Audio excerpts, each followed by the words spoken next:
Değerli Esport izleyenleri, 3 saniyeye hepiniz hoş geldiniz. Her hafta olduğu gibi bu haftada basketbola dair en önemli ve en özel isimlerden biriyle sizlerleyiz. Bu haftaki konuğum Fenerbahçe Beko'nun baş antrenörü Igor Kokoskov.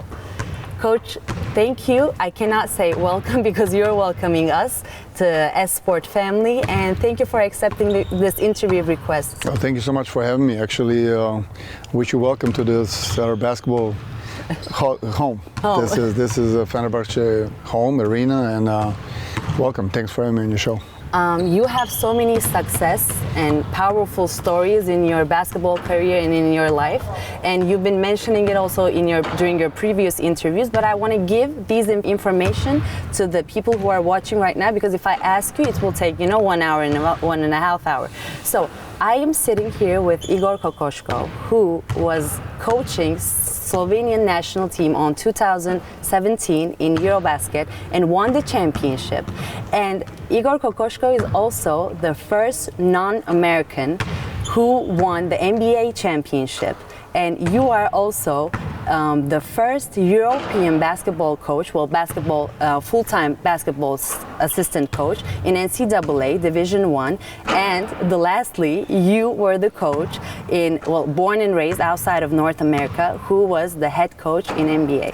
So with all these successes, how can you describe yourself? Well, first of all, I don't feel comfortable talking about myself. I think that your work speaks and your action speaks more than the words. I'm not. Everybody's got egos. Whoever say that they don't have ego, that stay away from those people. So we all have egos. I have an ego, but my ego is in a good place. I believe that in this business, we're in the basketball game, in the basketball business, it's about players. So I didn't stay away from the media. I didn't stay away from you. I've been in Istanbul and with the Fenerbahçe almost more than 6 months.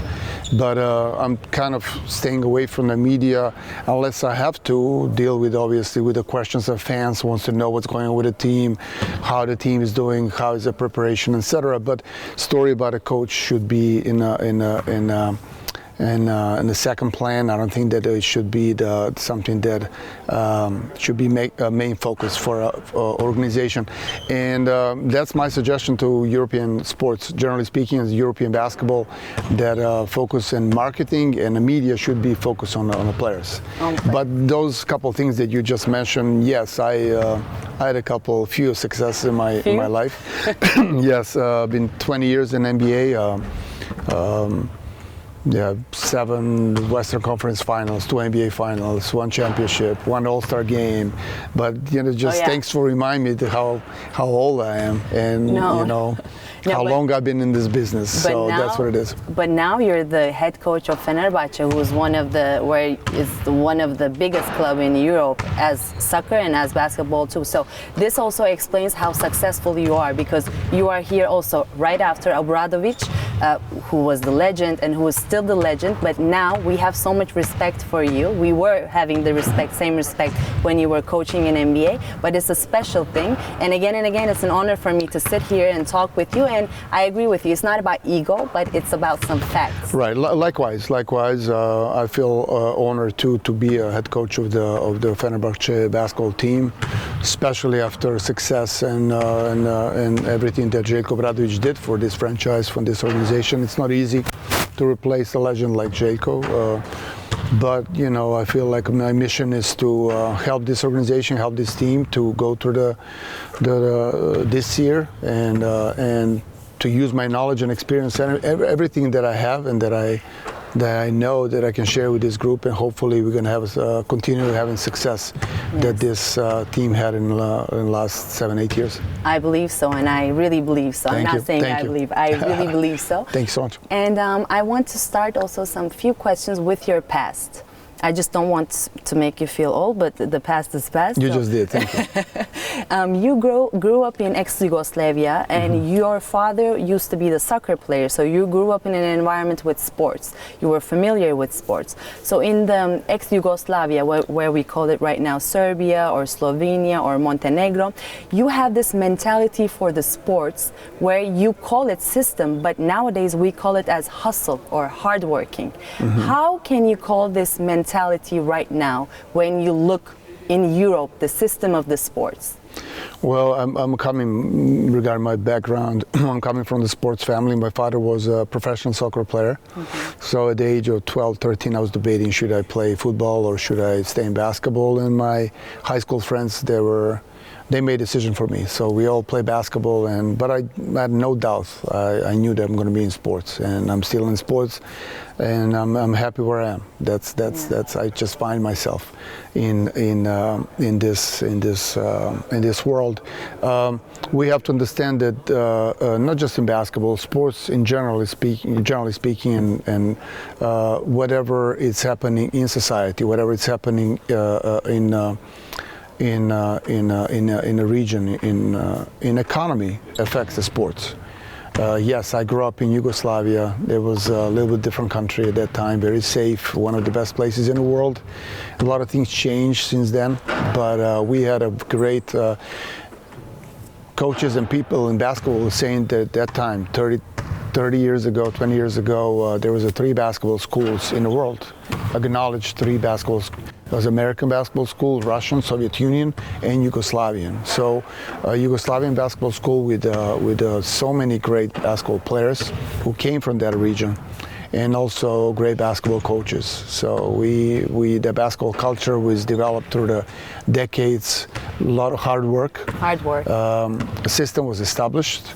System in terms of the selection of the players, developing players, recruiting players, and you have to understand at that time Yugoslavian National League we didn't have foreign players at all. So a lot of countries, a lot of rest of Europe, Spain, Italy, even Turkey, they had 2 foreign players at that time, but we couldn't afford the best of the best, and our logic was to keep developing young guys, keep developing young players instead of using foreign players. And that was one of the things, but hard work was definitely number one thing. Nobody was practicing twice a day. Nobody. Americans didn't practice twice a day. I'm not sure about Soviet Union at that time, but the crazy Yugoslavian coaches established that different culture and hard work, which is practicing twice a day. Things are changing. I know a lot of coaches, old school coaches, are sad that we can't practice twice a day now, but since we have 4 games at 8 days, a lot of traveling, we're playing 2 leagues, EuroLeague and a Turkish National League. It's impossible to practice twice a day sometimes. So again, a lot of things change, but things in the sports, in basketball, generally speaking, is changing. Just the way the society is changing, even this pandemic situation, economy, finances, everything affects the basketball game and things that happen in the sports, in this case in basketball. And when you went to NBA for the first time, it was 20 years ago, did you bring that system with you when you went to the States? First of all, I traveled to the States a couple of times just as an exchange student program. I never played basketball over there, and I was as a hunger for knowledge, for different experience. Had a few trips to the States. I was fortunate to met great coaches and great programs, great teams. And I went back to Yugoslavia to coach. I was at that time coach of Partizan Belgrade and a junior national team. So my idea, I never had idea or concept to go back to the States and work, but I was fortunate to get a job over there. It was a different time, and I would say that's 2 different basketball schools, but just understanding that American basketball is a little bit different. That's what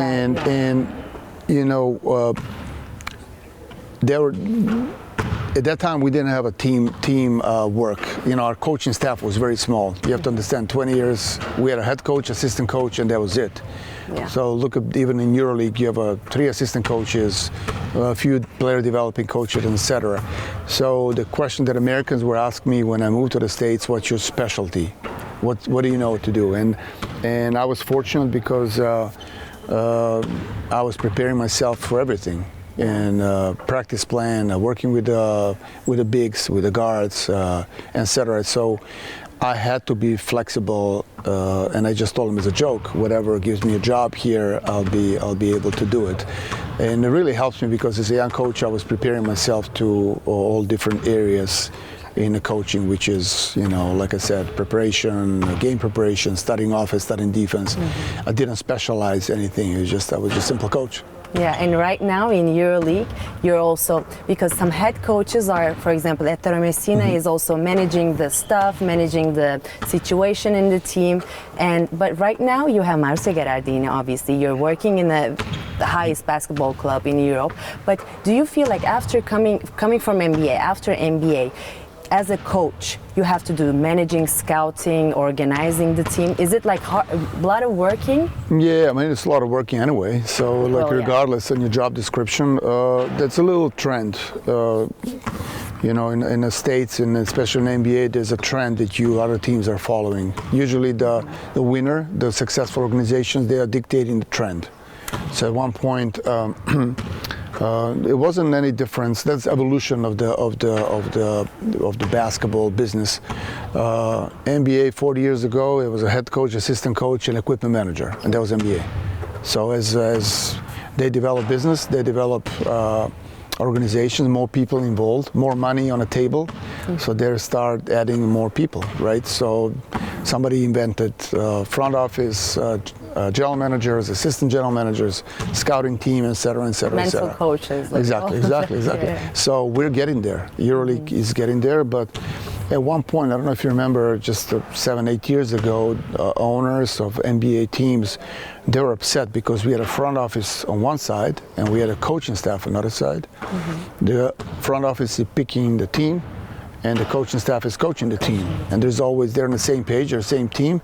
They belong to the same organization, but there's a conflict because front office is saying we have a great team, and coaches saying we don't have a talent.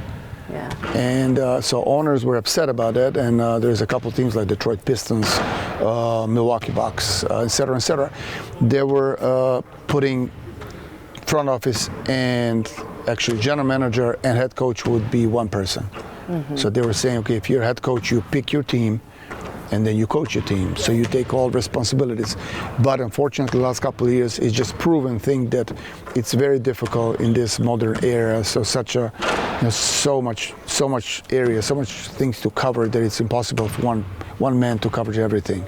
So regardless on fact that some coaches, some general managers want to control everything, but it's still teamwork. Yes, I think you have to be involved, a lot of people, which is scouting team, recruiting, checking what's new in market, always be available for some trades, some signing new players, and then you have a coaching staff and coach who's in charge of running the team and making decisions. Yeah, a lot of work. A lot of work. So I don't think one person can do it.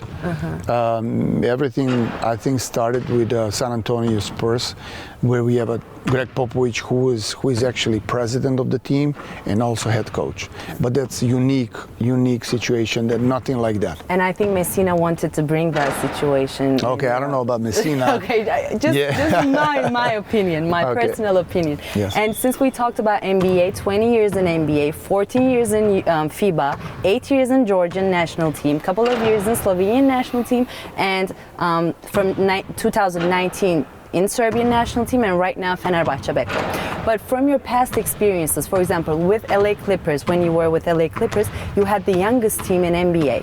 And with Detroit Pistons, you have the veterans, and then the team was built to win. And with the Suns, you have the fastest team. Mm-hmm. So how can you describe Fenerbahçe?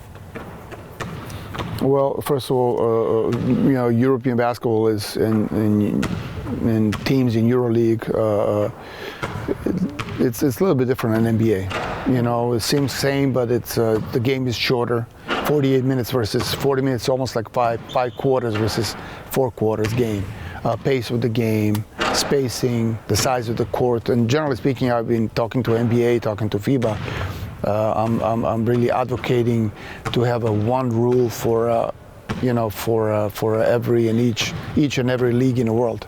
Exactly. So we shouldn't have a FIBA rules versus EuroLeague rules versus NBA rules. So if you call the name, if the name of the game is basketball, the rules should be the same. But and all around the world. All around the world, and any level, high school or maybe college or professional, doesn't matter. Women's basketball versus men's, so size of the court, rules, everything should be same. But it's just like football again. Yeah. Regardless of what continent you're playing, it's always same rules. But required some adjustment for me when I got here to understand that this is a little bit different game. Coach's job is to be flexible and to adapt to the team that he has. Sure. So I would say that we are a unique team in terms of we have a veteran players with some experience. So like Detroit. Yes, just like Detroit, playing more half court. Yeah. But I think with the energy that we have, with Jan Vesely, with a couple of young guys, defensively we have to defend. Once when you defend, you can run. So the only way you can go and play fast and play up-tempo basketball if you play good defense. So we're trying to improve our defense and then play faster.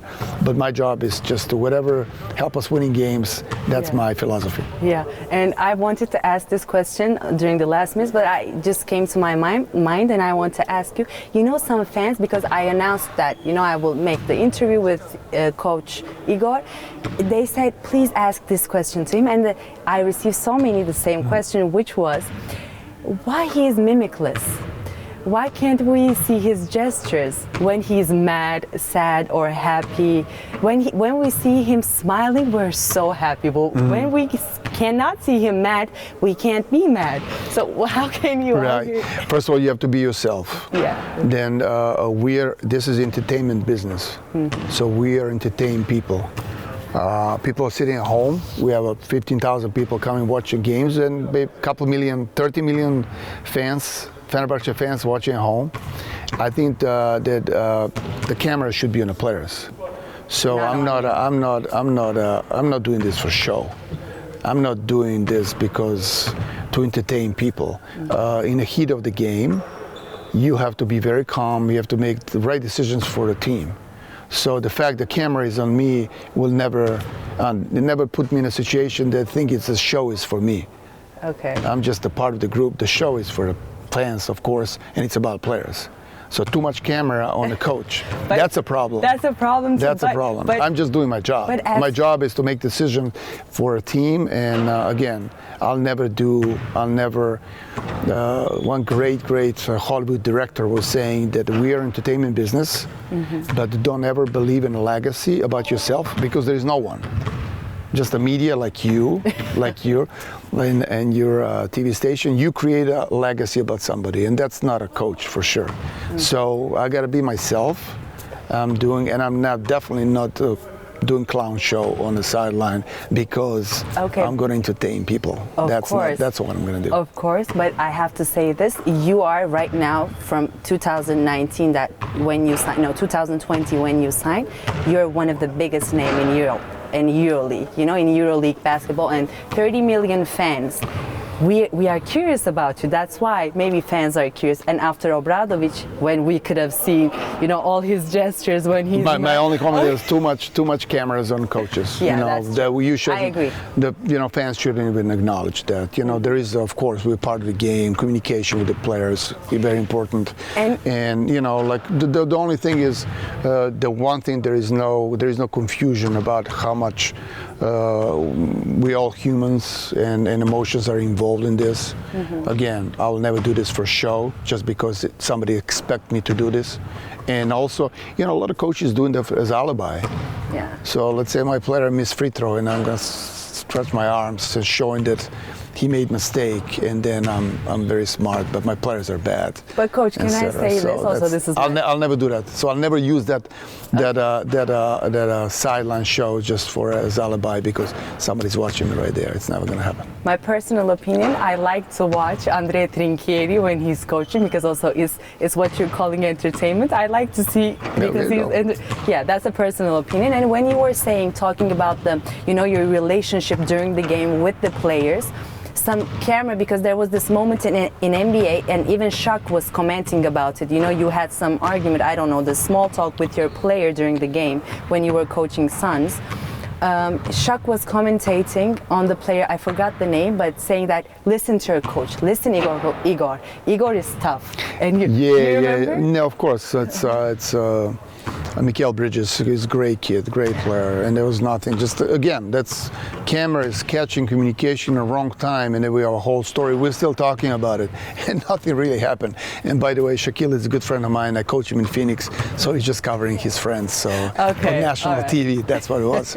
So he's got it covering me. So thanks, Shaq. Yeah, and your relationship we can see and we can feel. And as a media, I heard that your relationship with your players is on a high level. You're like friends, but at the same time, you're professional with them. But how do you see the attitude of, because after coming from NBA, the NBA players' attitude is different than the players who are playing in EuroLeague. Maybe, I don't know, you know better than I do.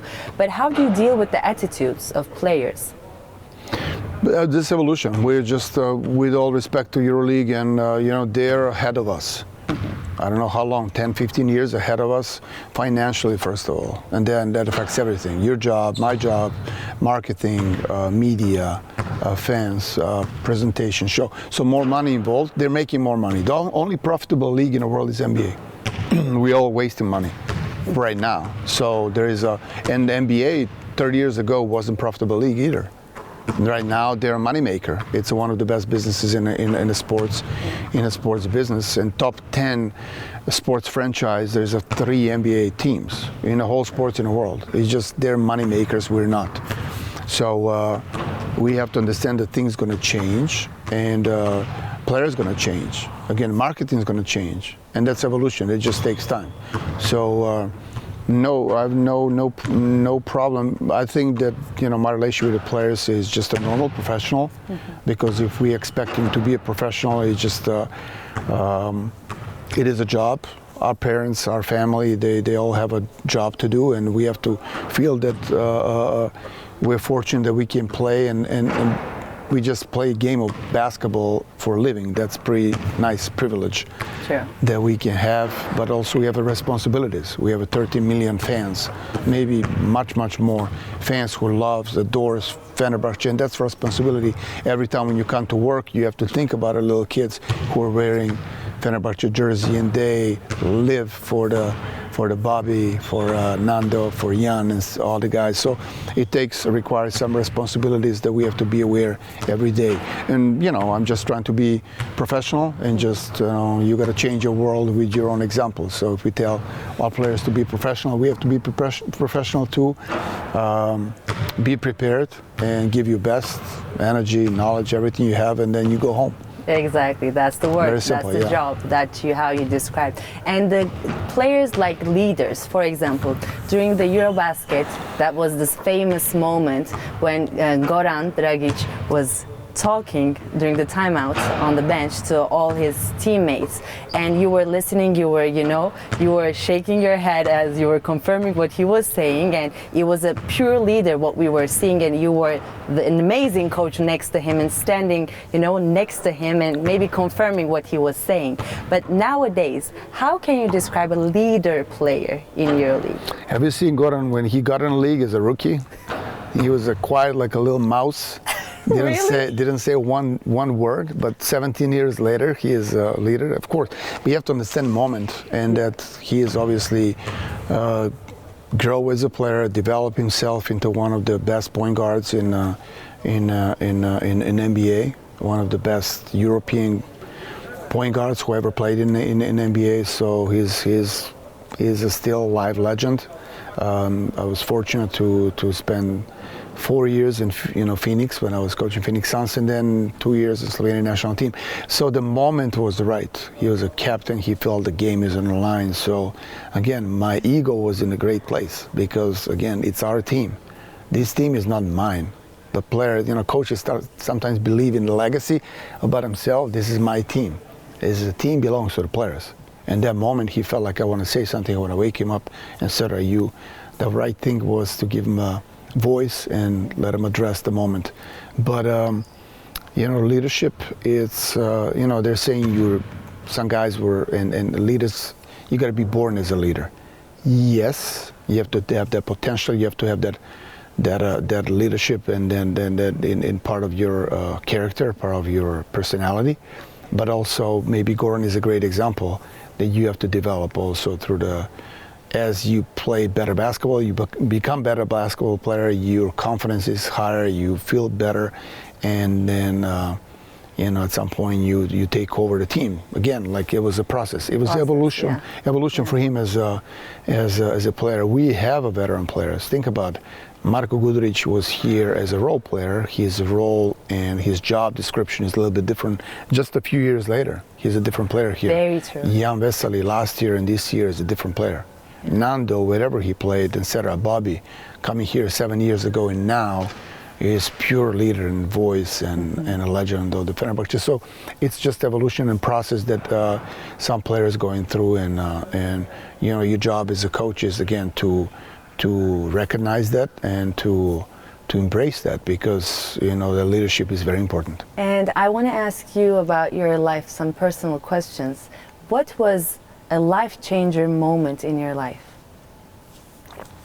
I mean, life changer was the car accident that I had.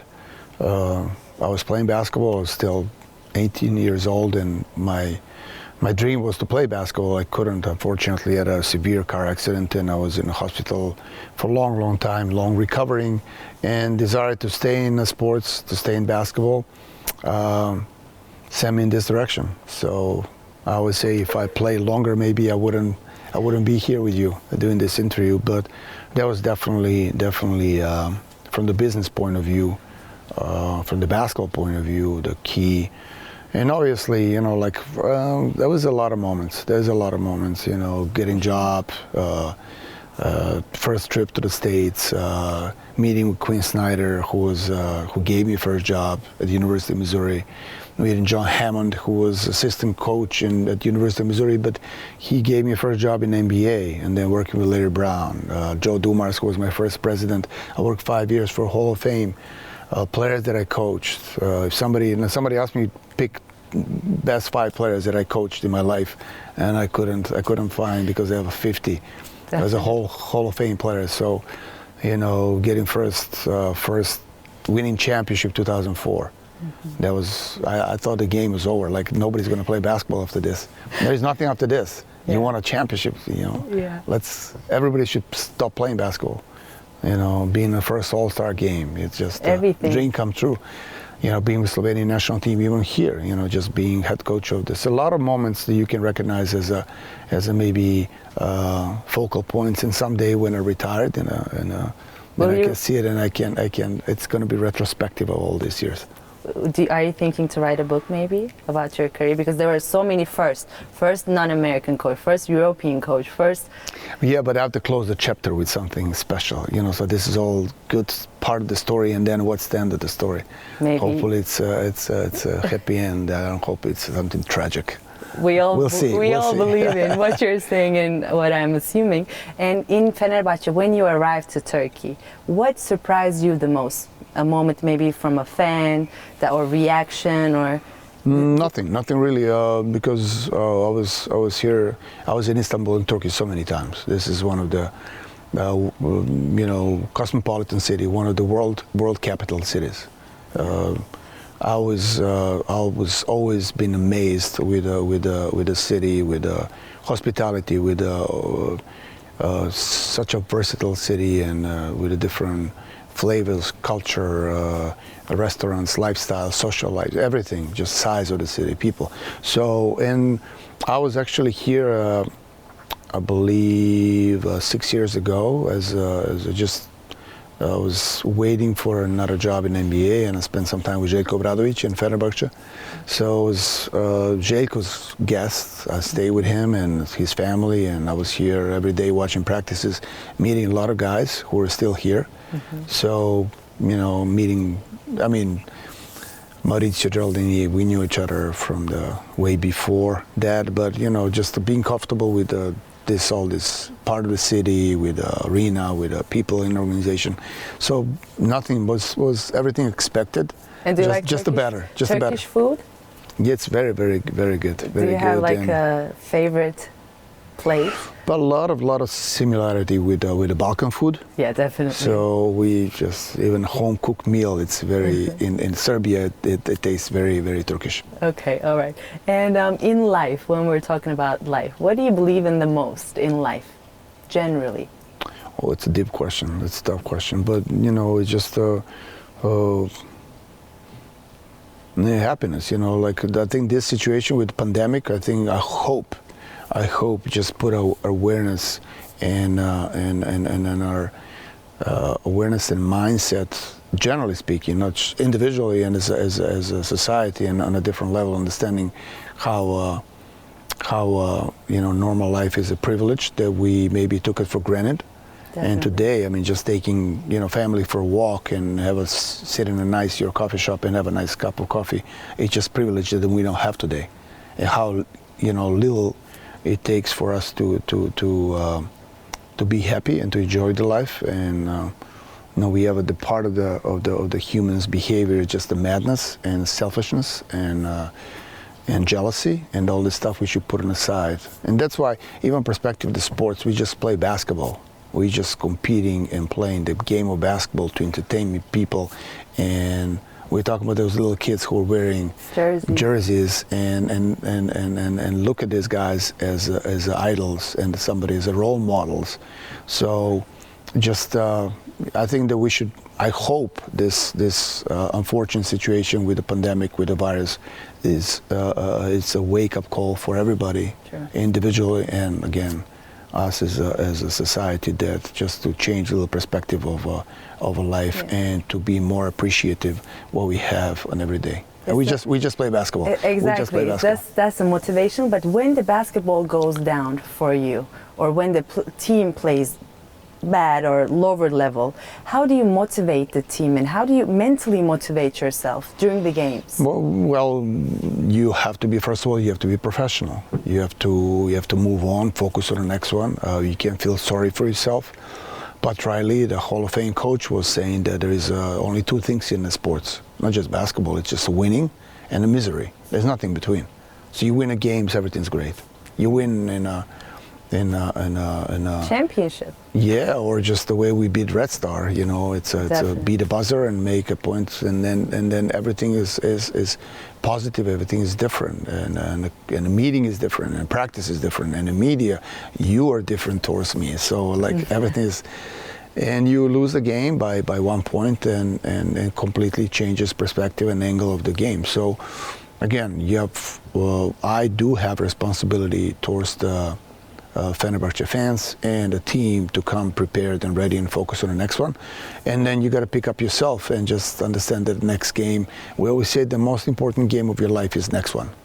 Because we have a game tomorrow, Panathinaikos, and Panathinaikos comes and goes. Then we have Beşiktaş. That's the most important game. And then we have the next one. And then never stops. It never stops. Never stops. It's like a gambler, you know, like addiction. Yeah. So we win next one and like one more, and then one more, and one more, and then one more never stops. Never stops. You know, Andrea, and this is something different, but Andrea Trinchieri, when I said about Andrea Trinchieri, this is the second time you mentioned Andrea Trinchieri. Yeah, because this season I really like the way how he entertains the fans and the media.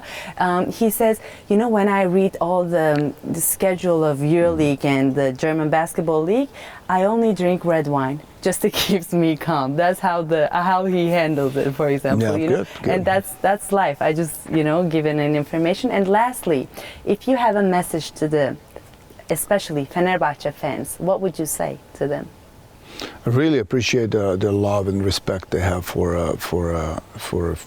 Fenerbahce family, for Fenerbahce organization. People around the world, they know about an army of the fans, and the fans are making this franchise big.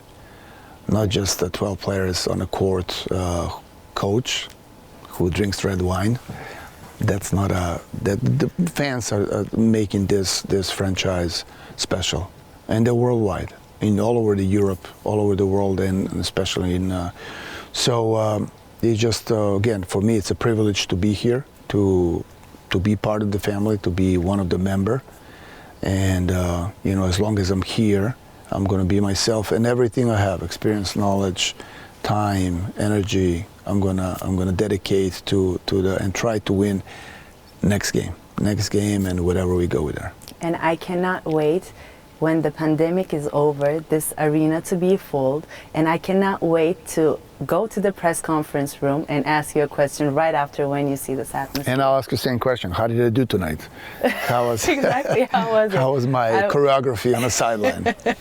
No, but again, we coaches we're just human beings, and a lot of emotions are involved.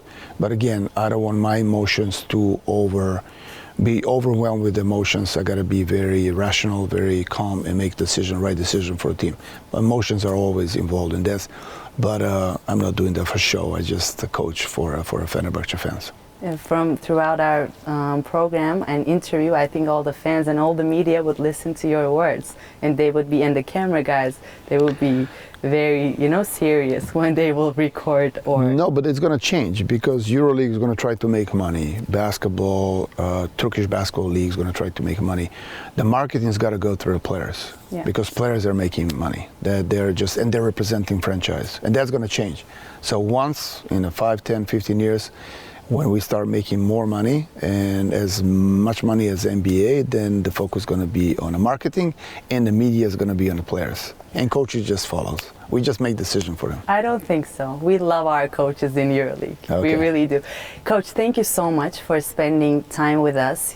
Because you have a game tomorrow, and you accepted our interview request. And I hope you enjoyed this interview. Thank you so much. It's a pleasure. Thank you. Thank you so much. Değerli Esport izleyenleri, haftaya yeni bir 3 saniye bölümünde basketbola dair en özel konularla karşınızda olmak dileğiyle. Hoşçakalın.